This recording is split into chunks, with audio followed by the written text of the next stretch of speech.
তোমাদের দেখাবো কেমন করে ছাগলের বাচ্চাগুলোর এই জামাগুলো বানানো হয়। তারা যেমন লাফানো চাপানো করছে কিন্তু কোনোটা খুলে যাচ্ছে না, এবং পেস্তা পায়খানা করলে আমার ভিজে যাচ্ছে না।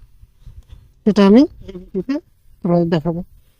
যতই ঠান্ডা লাগুক বাইরে, এইভাবে যদি পরিয়ে দেওয়া যায় তাহলে তাদেরকে ঠান্ডার হাত থেকে রক্ষা করা যায়, তাদেরকে আর কোনো রকমের ঠান্ডা লাগবে না। ছাগলের ঝটকার জামা জামা বানানোর একটা পদ্ধতি দেখাচ্ছে।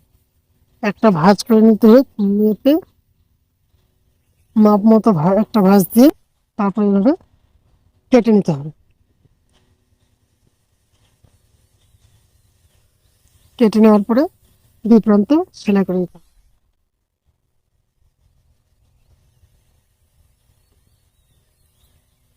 এই যে একটা প্রান্ত এদিকে সেলাই করে নিতে হবে,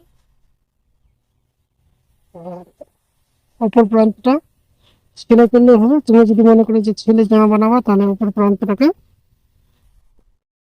পুরোপুরি গোটাটাই সেলাই করে দেওয়া যেতে পারে।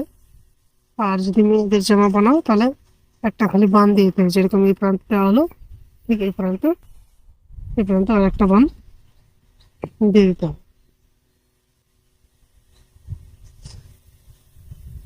আর মেয়ের জামার ক্ষেত্রে এখানে শুধু একটা বান দিতে হবে, আর ছেলের জামা হলে এটা এই প্রান্তটা গোটাটাই সেলাই করে দেওয়া যেতে পারে, কারণ ছেলেরা তো পিছন দিক দিয়ে পেস্তাব করে না। আর মেয়েরা যদি পিছন দিক দিয়ে পেস্তাব করে তারপর গলা পিছনে এটা পড়াই দিলেই ব্যাস, মাঝখানে পেটের কাছে একটা বান দিলে